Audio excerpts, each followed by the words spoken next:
wabarakatuh. Selamat pagi dan salam sejahtera untuk teman-teman pendengar podcast di rumah.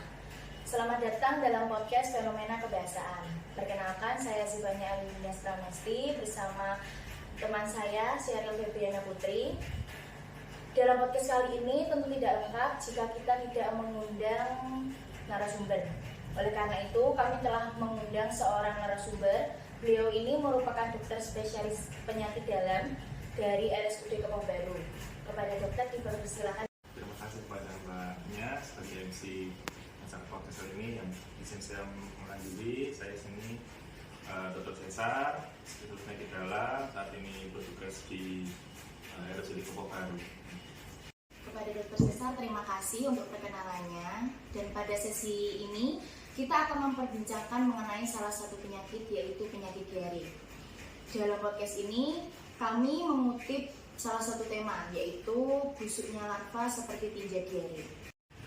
Teman-teman di rumah pasti heran mengapa kami memilih larva untuk tema kali ini. Apa sih hubungannya dengan topik yang akan kami perbincangkan? Jadi, kalian semua pasti pernah melihat acara televisi pada hari Minggu di RCTI yang berjudul Larva. Larva itu ada dua ulat yang berwarna merah dan warna kuning. Kali ini kita akan membahas untuk larva yang warna kuning. Jadi, pada salah satu episode larva, ada cuplikan yang menayangkan seekor larva kuning tengah menghabiskan bawang putih dalam satu toples penuh. Kalau kalian lihat, awalnya larva kuning itu tampak baik-baik saja. Namun saat satu toples tersebut habis, larva kuning terlihat jadi membusuk. Lewat episode ini, kami jadi teringat pada topik yang akan kami perbincangkan dalam podcast ini. Menurut kami, kondisi larva yang membusuk itu seperti tinja diare yang membusuk karena bakteri. Menurut Dr. Cesar, bagaimana? Setuju tidak dengan pendapat saya mengenai perumpamaan topik kami dengan kartun larva? Jadi setelah mendengar dari penjelasan Mbaknya tadi, memang kalau diare itu penyebabnya sebenarnya banyak. Salah satunya kalau dari kartun larva tadi setelah makan dia langsung diare, nah itu mungkin salah satu penyebab juga. Karena diare penyebabnya ada dari bakteri bisa, dari parasit bisa, termasuk larva juga parasit, dari makanan pun bisa. Setelah ini saya akan mengajukan beberapa pertanyaan kepada Dr. Cesar. Oke, ini untuk pertanyaannya pertama, yaitu Dr. Cesar ingat salah satu leaflet buatan PKRS Kepong Baru yang membahas mengenai diare. Dalam leaflet tersebut ada kata, kapan kita harus ke dokter, yang sengaja dicetak tebak. Kira-kira pendapat dokter mengenai kata tersebut? Kenapa kapan kita harus ke dokter ya dipertanyakan pada leaflet tersebut. Jadi memang diare itu sendiri kan gampang-gampang susah penyakitnya ya. Kadang ada kita bisa mengobati sendiri di rumah, ada waktu juga kapan kita harus ke dokter. Itu karena kalau terlambat sedikit ya berbahaya, kalau misalnya nyaman sedikit ya di rumah sudah cukup. Nah, begitu. Jadi itu intinya kapan kita harus ke dokter pada istilah tersebut begitu. Baik, terima kasih dokter untuk penjabaran singkatnya mengenai kata-kata tersebut. Untuk pertanyaan kedua, kita akan memasuki ke inti diarenya, penjabaran tentang inti diarenya. Jadi menurut Dr. Cesar, penjabaran tentang diare itu yang lebih spesifik dari yang umum didengar orang-orang itu bagaimana sih, Dok? Ya, jadi gini Mbak Daya. Jadi ini karena saya sebagai penyakit dalam, jadi definisinya sebenarnya diutamakan pada yang dewasa. Kalau saya ngambil pengertian atau definisi dari buku PABDI atau buku pedoman penyakit dalam atau Indonesia, itu definisi dari diare adalah frekuensi diare atau buang air besar lebih dari 3 kali dalam sehari. Dengan satu kali diare itu kalau kita ukur 200 mg atau 200 cc per buang air besarnya, itu kapan kita bilang sudah masuk kategori diare atau kita artikan sebagai diare, seperti itu.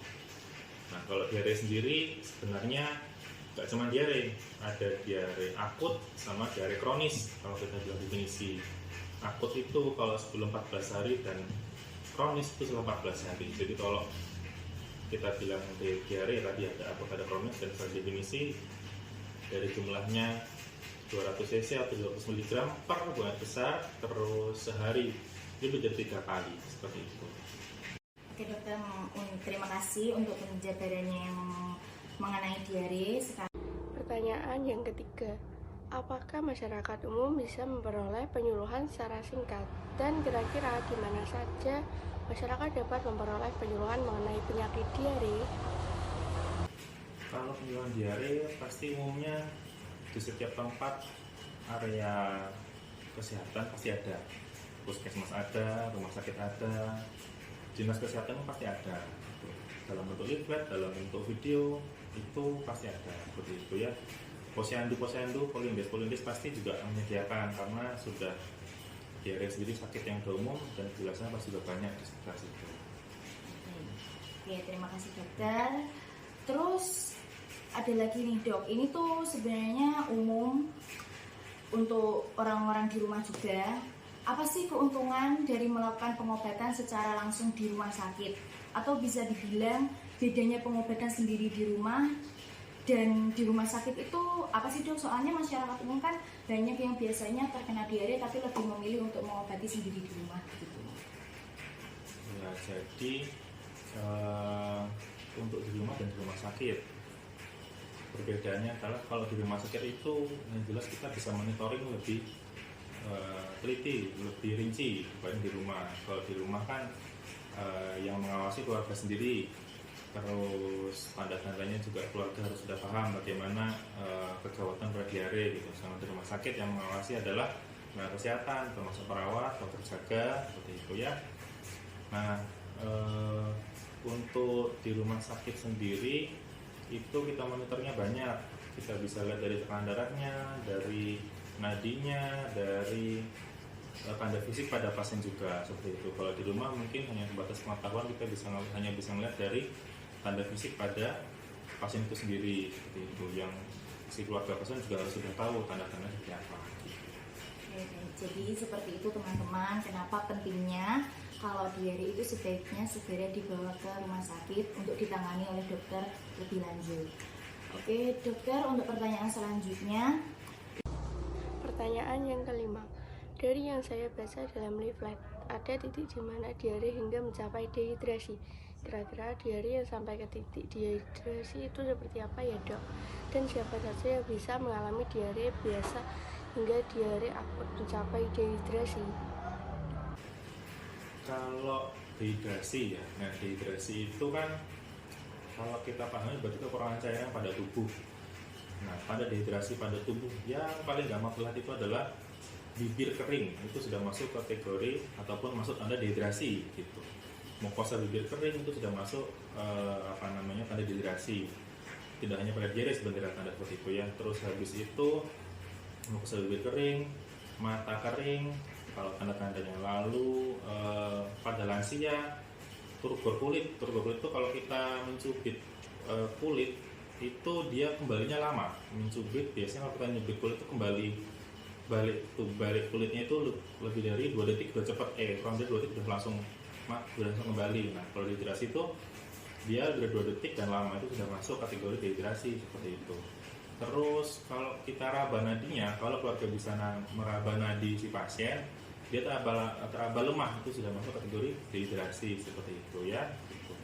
Itu kalau dehidrasi ya sebaiknya langsung ke rumah sakit seperti itu. Sudah dipesankan oleh dokter kalau sudah mencapai titik yang disebutkan oleh dokter harap segera menuju ke rumah sakit. Untuk pertanyaan selanjutnya, jika mana mereka ingin berobat ke rumah sakit oleh pihak rumah sakit sendiri, bagaimana sih dok tahapan pengobatan yang akan dilakukan petugas rumah sakit hingga seorang dokter dalam penyembuhan diare? Ya, kalau ditahapan sendiri ya, yang pertama kalau di rumah sakit kan kita ada triase, jelas ada triase. Saat pasien masuk rumah sakit, kita lihat triase kalau pasien dengan diare. Pasien dengan diare sudah datang dehidrasi atau tidak. Terus kalau sudah dehidrasi, dia sudah kondisi shock atau tidak. Kalau dengan diare saja tanpa dehidrasi, pasti oleh petugas rumah sakit akan diarahkan ke poli atau rawat di poli saja. Tapi kalau misalnya dia sudah dehidrasi, ada tanda shock, dia akan diarahkan ke IGD.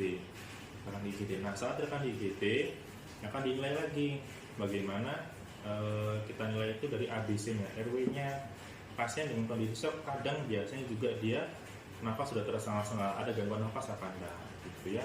Titik. Nah, ada C itu circulation. Itu yang kita lihat pada kondisi diare. Circulation itu tensinya pasien bagaimana, nadinya pasien bagaimana, itu akan kita nilai. Kalau dia sudah kegawatan, akan kita pasang langsung infus ataupun tambahan cairan yang dibutuhkan seperti itu.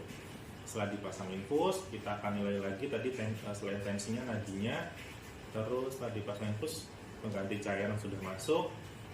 Setelah itu kita akan nilai lagi bagaimana responnya setelah cairan masuk. Kalau dia dengan respon cairan dengan cairan masuk respon membaik, berarti kan si tubuh bisa menerima cairan. Kalau misalnya dia nggak bisa berespon, mungkin ada gangguan yang lain yang harus kita nilai lagi seperti itu.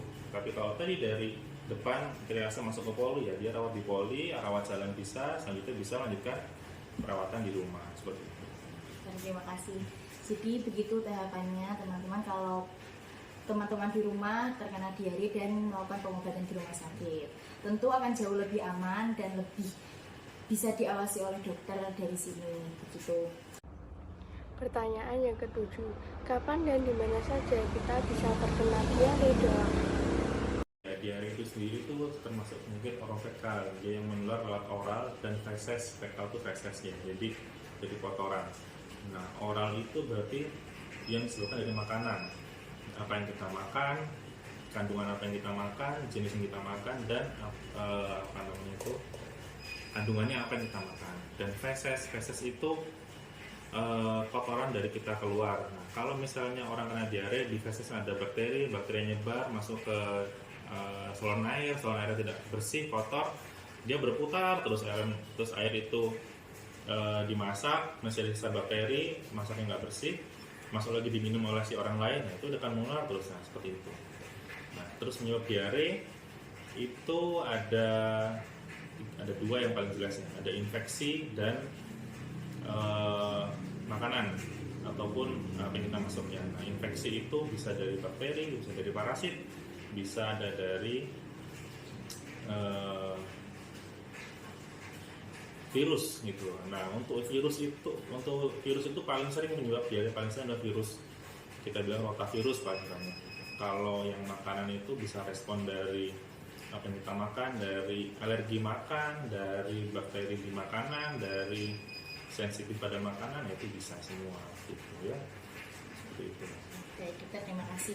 Jadi itu teman-teman, pentingnya kita menjaga kesehatan bukan hanya dari yang kita makan tapi juga lingkungan sekitar, karena penyebab diare itu juga bisa dari yang sudah dokter Cesar sebutkan tadi, dari lingkungan sekitar yang terus berputar, dari bakteri yang keluar lewat hasil kotoran yang kita keluarkan itu terus berputar, dan akhirnya bisa saja kalau kita tidak hidup bersih, bakteri itu bisa berpindah ke makanan yang akan kita makan nanti gitu. Oke, dokter, ada pertanyaan terakhir. Menurut dokter sendiri, ada tidak pengalaman menangani pasien diare yang sangat parah atau mungkin jadi paling parah lah di antara beberapa pasien yang datang? Boleh sedikit diceritakan pengalamannya? Diare ada pasti ya. Diare tadi yang tadi kita awal ceritakan ya, diare itu gampang susah. Nah, gampangnya itu masuk pasien, kita obatin, diarenya sembuh, sudah selesai. Susahnya itu kalau sudah jadi komplikasi paling sering tadi ke arah dehidrasi lalu shock gitu. Nah, kalau shock itu tensinya turun, nadinya lemah, itu yang bahaya. Nah, itu yang paling berat gitu.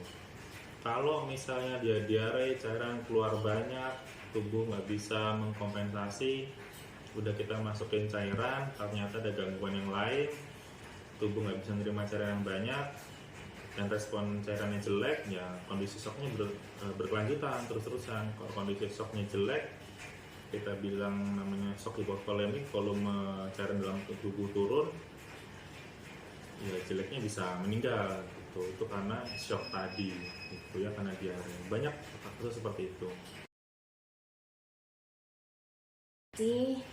Terima kasih Kak sudah menjawab beberapa pertanyaan yang saya sampaikan, dan terima kasih juga sudah meluangkan waktu. Teman-teman, kita sudah berada di ujung podcast kali ini. Saya harap semua ilmu yang disampaikan oleh Dr. Cesar dapat bermanfaat dan berguna bagi teman-teman pendengar podcast di rumah. Sebelum menutup podcast kali ini, bisa Dr. Cesar berikan kesan atau pesan apa untuk teman-teman pendengar podcast di rumah? Terkait diare ya. Ya. Berarti kalau diare tadi gampang-gampang susah ya namanya diare gitu. Harus diawasin pada diare tadi kondisi tubuh pada pasien ya yang jelas ya. Nadinya gimana, harus bisa ngeraba nadi sendiri. Terus habis itu tadi tanda-tandanya harus diawasin dari mukosa mulutnya, bibirnya, lalu kadang air matanya, turgor kulitnya harus diawasin seperti itu. Terus yang jelas, walaupun diare tadi penyebabnya infeksinya banyak, ada infeksi, bakteri, ada parasit, ada virus, tapi tidak semua diare itu harus diberikan antibiotik ya, jelasnya pastinya ya. Nah, diare itu karena ada penyebab yang utama paling sering ada virus, jadi tidak perlu antibiotik gitu. Terus terapi utama pada diare yang harus diingat cairan. Jadi kalau teman-teman sudah diare, yang pastinya harus perbaiki dengan banyak minum. Ya, minum yang banyak seperti itu. Dokter, baik, kalimat berikut juga menjadi akhir perbincangan kita kali ini. Terima kasih kepada teman-teman pendengar podcast di rumah yang sudah mendengarkan podcast kali ini. Terima kasih juga kepada Dr. Cesar yang sudah menemani podcast kita dari awal sampai akhir ini.